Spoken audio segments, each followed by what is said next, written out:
این جداگی سفید ببر کرده طالبوف یوگر است. 20 سال دارد. بر مقابل 31 ساله پهلوان ما کامرانشاه اوستاپریان گشتین میگیرد. کامرانشاه در دور اول آزاد بود و دور دوم به رقابت میبراید.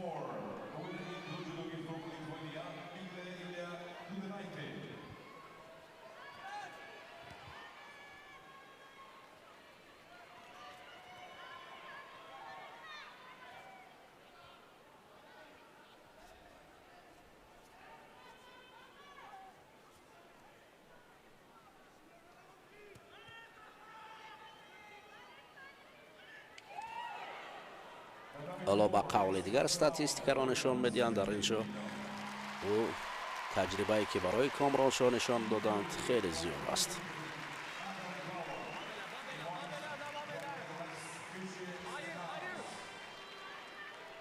طالبوف پهلوان جوان است. امکانیت کامرانشاه خیلی زیاد است. باید تجربه خود را به کار برد و بر مقابل چنین رقیبانی که آنقدر درخش بزرگسالان را ندارند مبارزه برد.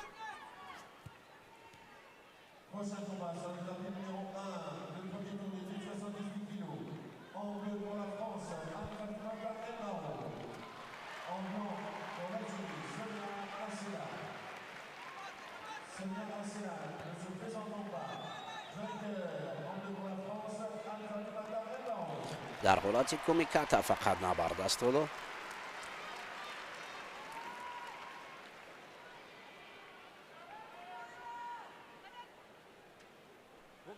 احتمال است که به هر دو شده دهند.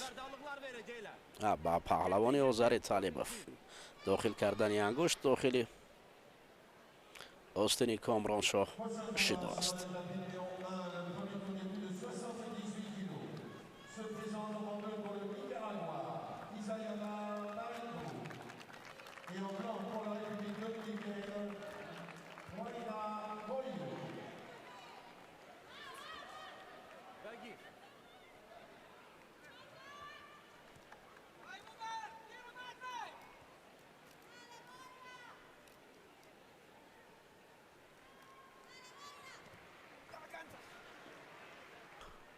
آنها از راستا گشتین میگیرند.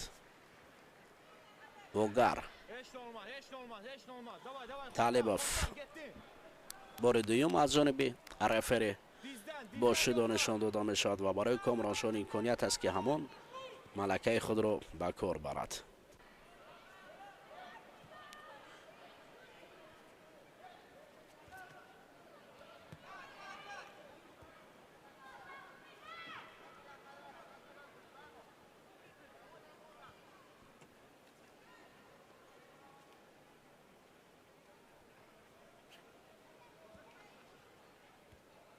برای حالت استحکامی به دست آوردن کامرانشاه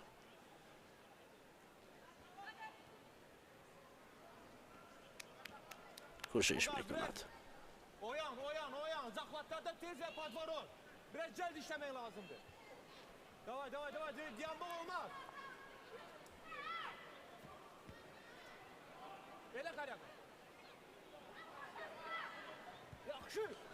اوه سر کتف طالبوف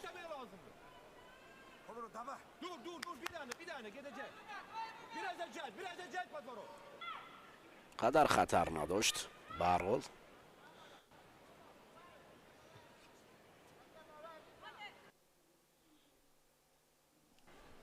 bir goldan gider, bir goldan. Hiç taktikada fikirleşme. Ancak Patvarot, ancak üstüne gitti.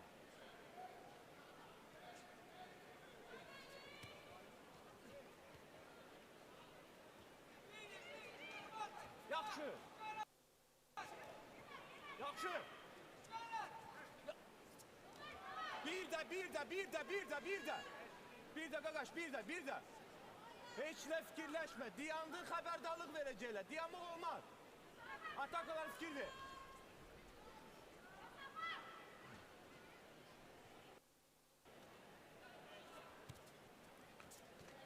اوه اپان کامرانشاه رقیب را در وقتی اساسی با دو شانه زمین افتاد. حالا داور مرکز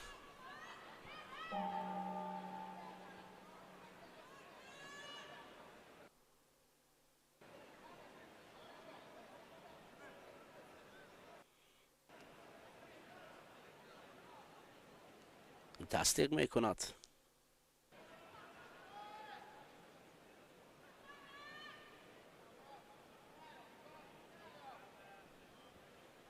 Bir goldan skaleni yokla. Bir goldan tutan kimi vızırvınoy girmeye lazım.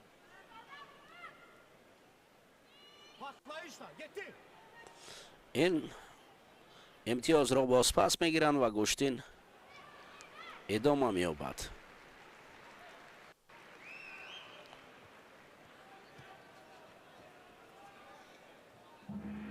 گولدنسکا میروند. Şido eşleyecek. İmkan verme ona. İmkan verme. Derine nefes at. Toparlan. در گولدنسکا گشتین شروع می شود. باید تاکتیکای خود را کامرانشاه دیگر نکند. خوب است کارش. اما این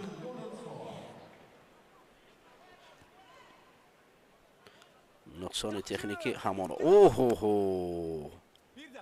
سر کتف پهلوان آذری هم بسیار خطر دارد. Bugar indi tələsmə qalxmağa. Qalxmağa tələsmə toparla. Toparla özünü. Bu qaydada davam elə. Bu qaydada davam elə. Anlayacaq. Bu qaydada davam elə. Metti.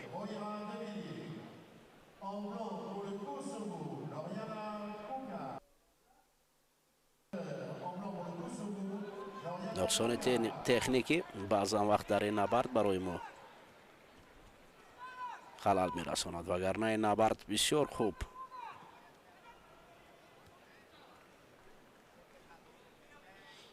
شدای سیم برای طالبوف اگر نشان دهند خساکی مکی است.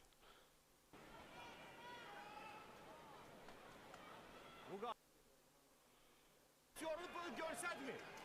Davay, biraz dalaşmaq, biraz dalaşmaq. Sur le tapis numéro 4, premier tour des féminines plus de 78 kilos, se présente en bleu pour l'Arabie Saoudite,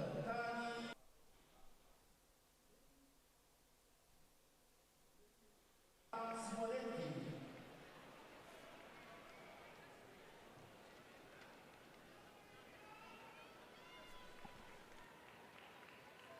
Bir yaka goldan, bir yaka goldan, bir yaka goldan. یک نبرد بسیار دور و دراز و با اسنا گشتین رقابت. Yok, onda kalmak olmaz. Atlı iki bakmak lazım. Yetti, bir goldan. حالا حجمه رفران ها را باز می آورد با هم دیگه. اوه نزدیک بود برای وزره.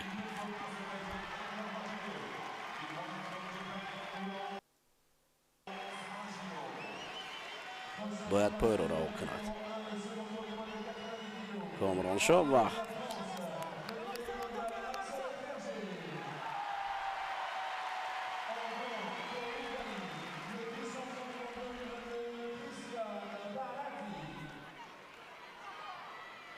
پهلوان ما را بسیار Telaşma, yavaş ol, yavaş ol.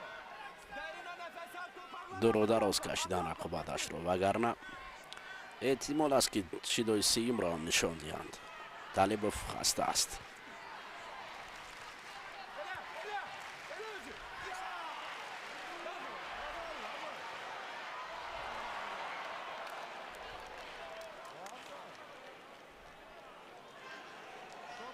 Toparla, telaşma kalkmağa. Derine nefes al, atlanıp düş. Taka bağı. حجمه می شود و در گولدنسکا هم با این نوبت حتما شده است طالبوف. شدای سیم خانسا که مک بله خوب است. این که ها باز می دادن. خب کامرانشاه اکنون با شکست طالبوف اولین رقیبش به دور دوم می رود.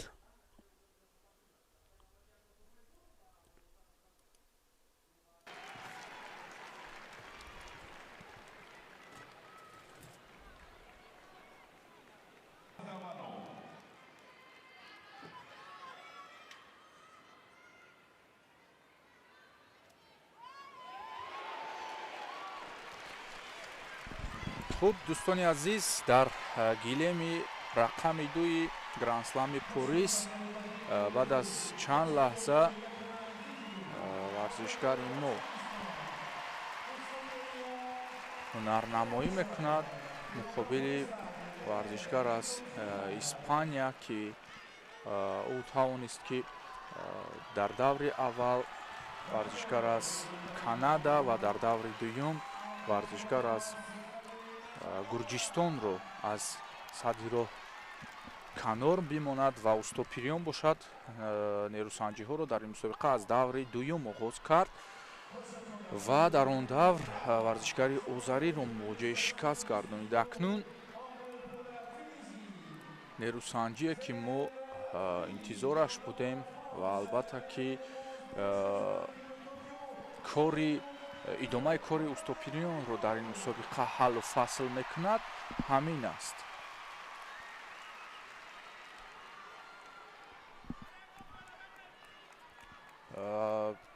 чолокиро пеша мекунад Нито Триндиат, ки ӯ барои албатта ки паҳлавони мо рақиби ошно аст ва ҳунарнамоӣ карда буданд қаблтар дар сабқатҳои сайри ҷаҳонии ҷудо ва имрӯз ҳам ин ҷуфт боз дигарбора дар гранд-слами Париж ҳунарнамоӣ мекунанд. варзишгари испанӣ дар Загреб гран-при, ки дар августи соли гузашта охирон мусобиқаи ӯ ба ҳисоб меравад, танҳо нишони панҷумро ба даст овардааст ва бештар нишонаҳои биринҷӣ аз гӯем ки сабқати аврупоӣ, ки моҳи марти соли гузашта инчунин июни соли гузашта баргузор шуда буд, 2 нишони биринҷӣ дорад ва дар мусобиқаи Малага Senior Open, ҷоми Малага миёни варзишгарони ки калонсол, онҷо нишони нуқра ба даст оварда буд. Ин аст дастовардҳои рақиб.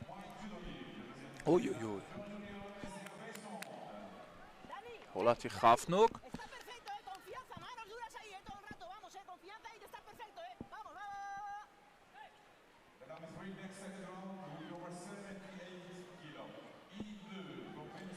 соли гузашта варзишгари мо як нишони тилло аз гран-при Душанбе ва инчунин дар зинаҳои панҷуму ҳафтуми гранд-сламҳо, ки ҳамин аст натиҷаҳояш. гарчанде дар бозиҳои осиёӣ хеле барои гирифтани нишон Комроншо наздик буд. боз як шидои дигар барои варзишгари мо куркаме гӯем ки вазнинтар мешавад. бояд ки акнун ҳушёртар буд. як кори нодуруст ва ё як усули ғайри гӯем ки лозима метавонад ки боз як шидои дигар биёрад. хуб, аз камар мегирад то ин ки ба доми рақиб гирифтор нашавад Комроншо, ҳарчанд бештар ана ҳамон аз китфноки Тринидад кӯшиши партофтро дорад, вале ҳоло хушбахтона Комроншо тавониста истодааст ки бартараф намояд ин ҳамлаҳоро. акнун ӯро мебояд ки аввалин шуда ҳамларо кушода кунад. ҳоло мураккабтар аст барои мо нерӯсанҷи ин давр.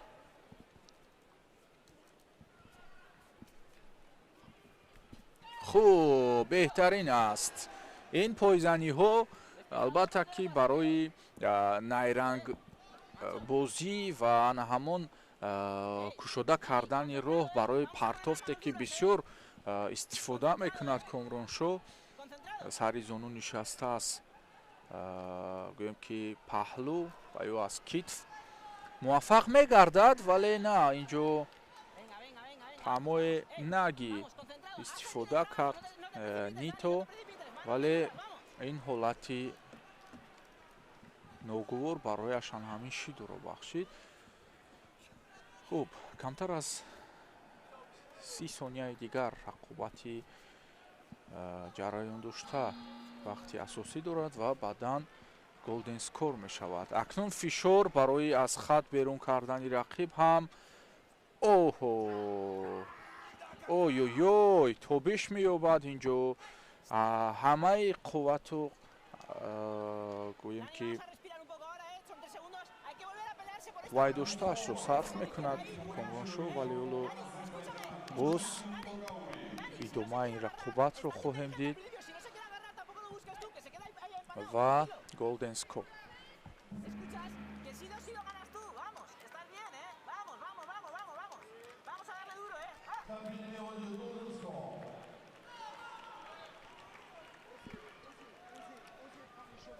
хуб, акнун вақти тиллоӣ барои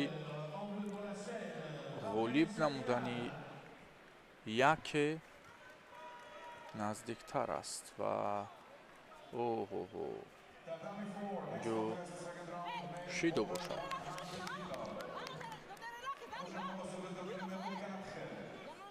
бале, акнун баробар мешавад таносуб ва бояд ки Комроншо кӯшиши бештар намояд то ин ки барои ба даст овардани ғалаба чанд нуктаи дигар боқӣ мемонад.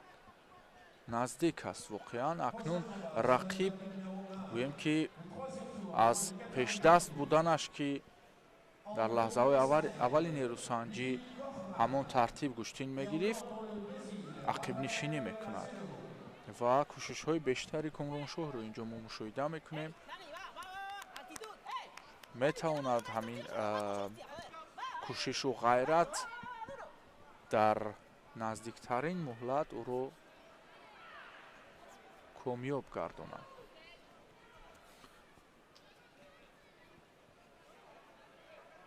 аз ҳалоки даруни пой низ натиҷа нашуд. ана ҳамин усули дӯстдоштаи Тринидад аст. чуноне мо аз рақобатҳои ӯ огаҳ ҳастем. ана ҳамин усуле ки ба воситаи худ партофт мекунад. ман ёд дорам ки ӯро муваффақ ҳам гардонида буд, вале инҷо ҳам наздиктар буд воқеан аз лаҳзае ки навбати аввал анҷом дод усули ба воситаи худро ва дар навбати дигар ки алон мо дидем каме хавфноктар буд барои Комрон. боз як кӯшиши дигар ва акнун дӯстони азиз ин нокомии варзишгари испанӣ аст.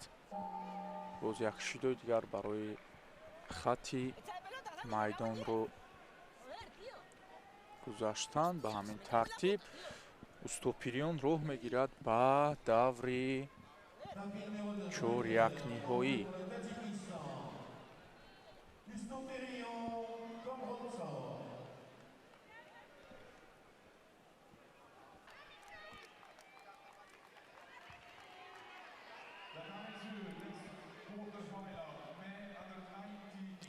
акнун дӯстони азиз нерӯсанҷии навбатиро мушоҳида мекунем ва Комроншо рӯи гилем аст бо рақиб аз кишвари Туркия. чорякфинал ва рафтем акнун. ҳарду варзишгар барои мо яъне ки рақиб барои мо ошно аст. қаблтар нерӯсанҷӣ карда буд ва мо аз қудрати ӯ ошно будем ва дастовардҳои ӯро низ гуфта гузашта будем. акнун Комроншоҳ суръат мегирад, фишор меорад, аз пушт майли буғӣ карданро дошт, вале тавонист ки худро аз фишори паҳлавони мо раҳо бисозад варзишгари турк.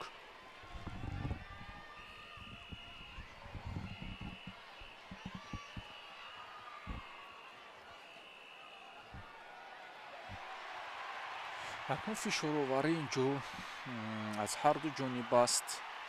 ҳамон кашиш додани якдигар ва ба ҳамин тартиб фишор сари якдигар овардан, вале ҳоло хушбахтона Комроншоҳ ҳунараш пештар аст.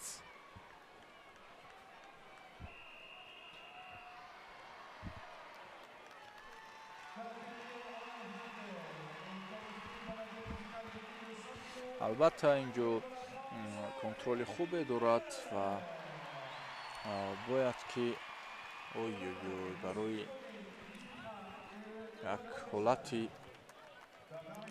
ки онҷо довар аз пеш хуб мушоҳида кард, як шидо, мо низ акнун як шидо ва рақиб низ як шидо.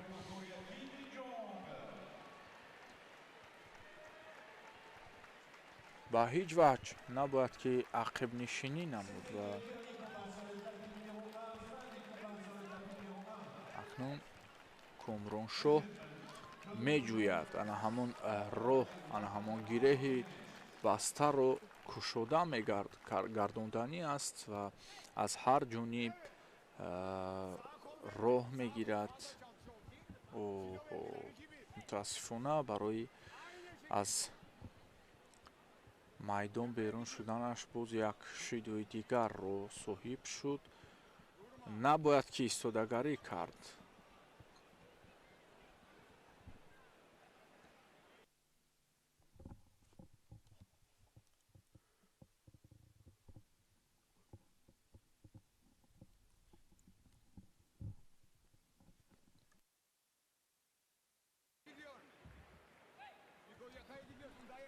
хуб, акнун дӯстони азиз, ҷараёни кор ҳамон аст. ҳоло намеёбад ана ҳамон ба қавле гиреҳи сарбастаро, сари гиреҳро меҷӯяд, вале ой ана ҳамон рақиб низ аз тарзи доштани Комроншоҳ фикр кунам дар рақобатҳои гузашта хуб таваҷҷӯҳ кард ва намегузорад ки кори доштаро рӯи даст бигирад варзишгари мо. ҳоло бояд кам-кам ҳамон ҳалукҳои найранговари худро ба кор бурд.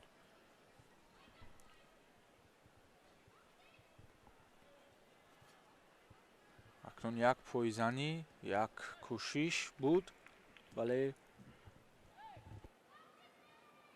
бенатиҷа.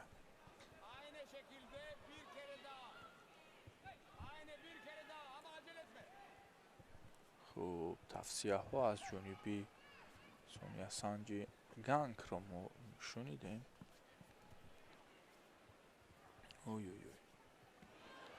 ҳоло бештари кӯшишҳо мансуб ба ганг аст. мутаассифона ба ҳамин тартиб довар моро аз идомаи мусобиқа бенасиб гардонид.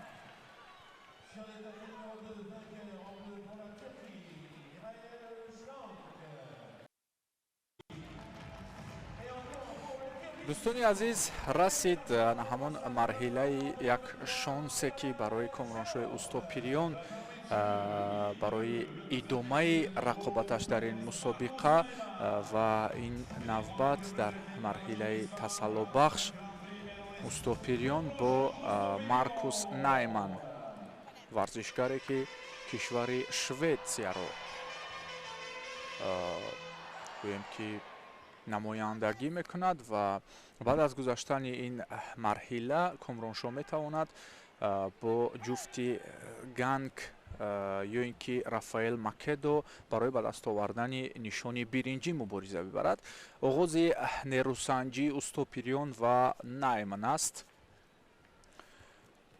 кӯшиши аввалини Комроншо барои рақиб шидо меёрад ва акнун бо як ангеза ва як қувваи вижа рӯи гилем ҳунарнамоӣ мекунад Комроншо. ин ҳам бошад барои ба даст овардани ҳадди ақал нишони биринҷии ин мусобиқа аст. хуб, акнун аз гиребон маҳкам медорад ва нишон мегирад сӯи ана ҳамон ҳалуке ки бисёр вақт баъди чунин тарзи доштан мо мушоҳида мекунем, яъне сари зону менишинад ва партофт мекунад ки ин аз партофтҳои дӯстдоштарини Комроншои устопириён арзёбӣ мешавад. ва ҳоло сари ин гире кушода намешавад ва шидои навбатӣ ба ҳарду варзишгар барои Найман як хатари дигарро илова мегардонад. акнун бояд ки Комроншо ана ҳамин гӯем ки тарзи паҳлавонии худро дар ин марҳила нишон бидиҳад ва воқеан шонси охирин барои ӯ аст ки чизе аз ин мусобиқа ба даст биёрад, яъне ки нишоне аз ин мусобиқа ба даст биёраду ба хазинаи мунтахаби кишвар ворид намояд. хуб, партофти ба авоситаи худ инҷо Майкус пеша мегирад, вале ин коркарди ӯ барои ӯ натиҷае намебахшад. 2 дақиқаи дидор паси сар шуд. ҳоло Комроншо боз гӯем ки идомаи он коре ки то ҳол барояш кушода намегардад ва партофтҳояш ҳоло натиҷае намебахшанд, аз он мегирад ва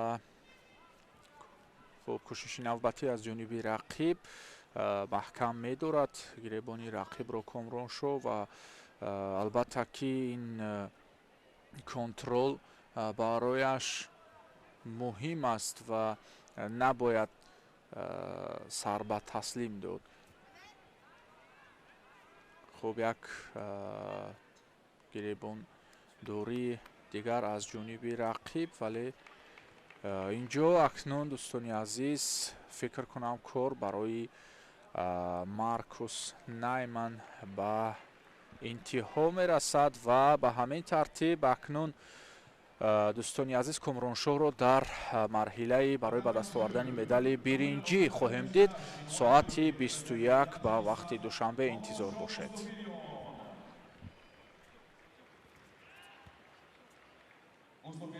که مکان برگزاری مسابقات داشته است و درود به همه شما مخلصان هواداران و دلباختگان گشتن جدا.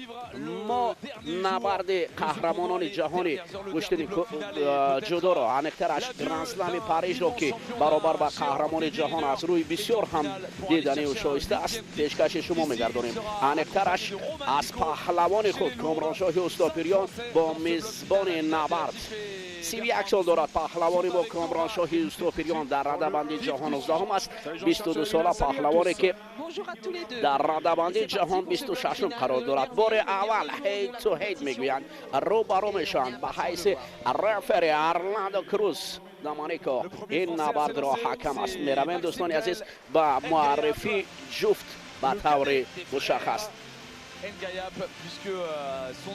همبو ماکسیم گایل این 22 ساله پهلوان فرانسوی که از جدوگی کبود باور کرده است اول شده به میدان میبراید. این پهلوان از گرند سلم ها نشان نقره و برنجی دارد تا هنوز برای به دست آوردن نشان طلا باخته است و نشان طلا ندارد. با جدوگی سفید 31 ساله پهلوان ما حال حاضر باید برای اکران نمایان شود. این پهلوانی که اون است به مثل رقیب نشان نقره گرند سلم دارد و نشان طلا ندارد. برای به دست آوردن نشان برنجی کامرانشاه استوپریان پهلوان 31 ساله ما با 22 ساله رقیب فرانسوی و میزبانش به میدان میبرند. دوستان عزیز میرویم به تماشا و آغاز نبرد. حالا اکنون یک موسیقی زیبا برای روبرو آوردن کامرانشاه بر مقابل رقیبش گایل همبو. میرویم اکنون دوستان عزیز گایل همبو مقابل کامرانشاه استوپریان اکنون آغاز نبرد میکنند. و قول دیگر تاکتیک یا تکنیکی که راستا را به کار میبرند. حالا ببینید اولین دست و کنار گرفتن در اینجا گیربان مستحکم دارد کامرانشاه. همبو کنار میرود و هجوم های طرف رو میبینیم که هر دو با سمت یکدیگر هجوم میکنند. این هجوم هایی که اولین بار آنها رو برای همدیگر میآورد. همبو فرانسوی در مکان یا در زادگاه خود بر مقابل کامرانشاه با تمامی هستی مبارزه میبرد. اما پهلوان ما هم تجربه خوبی این نبردها را دارد. باید اینجا هنر شایسته خود را در رو برای رقیبان نشان دهد. حالا با هم آمدن همبو پاچه نزدیکتر می رود و ببینید در اینجا بسیار هم خوب حالت زیبا است. اولین کمیکاتایی که برای پهلوانان شاید شیدو بیارد. رفری این سخن ما را گویا شنیده باشد به هر دو پهلوان برای اولین داشتن ها شیدو نشان میدهد. خیر است. دیروز هم دو پهلوان ما برای نشان برنجی برآمده بودند متاسفانه باختند. امروز شاید کامرانشاه اکنون در روز آخران گرند سلم نشان برنجی را به دست آورد، چون که نشانی که از این گرند سلم خیلی شایسته و مقام بلند دارد. حالا در کمیکات دوباره با هم میآیند و همبو زمین میافتد. زانو شدای دویم احتمال است که برای نشان دادن هم از فاتح محمد بکفلو با کامرانشاه شکل و شیوه درست داشتن رو میفهماند و همبوی فرانسوی باشد از کنار دیگر رو برای کامرانشاه ایستاده است. اکنون اینجا باید با تمامی هستی مبارزه برد، چون که این رقابت در مکان برگزار میگردد که همبو میزبان است، ما مهمان هستیم. باید شایسته و برخورد قوی باشد که اصول را به کار بریم، چون که شیدو دیگر برای ما قدر حالتهای شیدویی کم به کار میبرد. حالا که همبو را باید شیدو نشان دهند. شیدوی دویم برای پهلوانی میزبان احتمال است که نشان دادنش.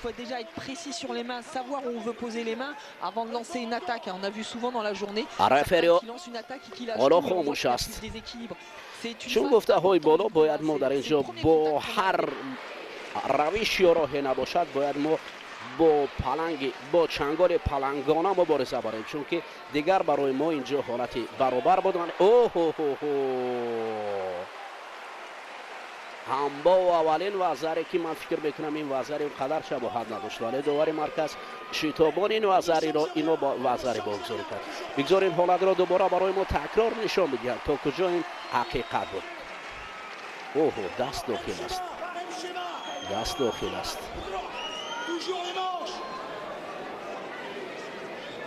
اکنون دست داخل است. این معنی را دارد که در اصل خب همبو اولین امتیاز را با دست آورده است. باید از این رو هفتاده نشد و کامرانشاه مبارزه برد. باید مقابل رقیب بسیار قوی باشد. دیگر از این وزاری دیگر فقط یگانه را توکل است. باید با پیش گذاریم و هیچگاه نگاه نکنیم به داور. مبارزه بریم بیست به توقف و همانا قدم به قدم پیش رویم. دیگر حاجت برای ایستادن و نگاه کردن نیست، چون که وقت خیلی کم باقی مانده است و این وقت را ما باید ثمرناک استفاده بریم. هنوز کار تمام نشده است. این انجام کار نیست. باید ما مبارزه بریم، هجوم کنیم Souffle bien, souffle bien. Bien concentré sur la reprise. اما مربیش از کنار صدا میکند. On continue le boulot sur les mains. حالا اثر نو دست یکدیگر میفشارند و بعدا به نبرد میگذارند. دقیقه پر را به اختیار داریم با وجودی که یک وزر رقیب دارد ولی همان وقت و فرصت است. افسوس که دوباره پهلو میافتیم و دو وزر برای همبای فرانسوی میان مخلصان و هواداران و هموطنانش نشان برنجی را هدیه میکنند. نلکه سیمی نشان برنجی است که در 2 روز اخیر ما از دست میدهیم و کفکوبی مخلصان با خاطر همبا است. 3 دقیقه لازم بود در انجام پهلوان میزبان نشان برنجی را برگردان کند. Vainqueur et médaillé de bronze à la catégorie de moins de 90 kg. En bleu pour la France, Maxime Bell. اکنون دوستان عزیز با ادامه رقابت ها می رویم. این شامی بسیار نبردهای بسیار قوی و نبردهای شایسته در پیش است که پهلوانان قوی یا پهلوانان نامدار چه فرانسوی و چه جهان گشتن جدا به میدان نبرد برآمدند. اما خوب کار کرد، جای دیگر برای سفید کردن است، ولی کامرانشاه با این دوره آمدن کار راه مشکل ولی این راه را طی کرد. سپاس میگویم برای که با وجود اون چندین بارها برای مردم تاجیک نشان آورده است، ولی این نوبت در سال 2024 تاریخی بود اگر نشان برنجی گرند اسلم بود. دیروز هم 2 پهلوان ما در قسمت های به قول دیگر بگویم فینالی یا برای به دست آوردن نشان برنجی چی خواجه‌زاده بیروز چی سامان محمد بیکوف، افسوس که آنها نیست برای نشان برنجی مقام 5 را کسب کردند، باختند. در جدا مقام 5 کسب کردن هم افتخار است. با وجودی همه این سپاس میگویم، ولی این مدال برای ما خیلی مهم بود. اما این معنای را ندارد که ما تجربه نداریم، ما کمی در کم. کامرانشاه با کلی تجربه غنی دارد در گشتن جدا، باید مبارزه قوی می‌برد. خب اکنون این جفت نبرد را جنببست کردند و میرویم حالا به رقابت من بعده.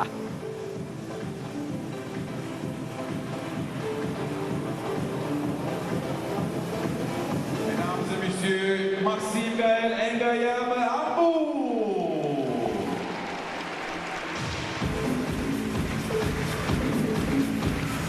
همبو یا همبوی گفتگی ما گفتیم این فرانسوی بود که در برای همدیاران و هموطنانش درخشید.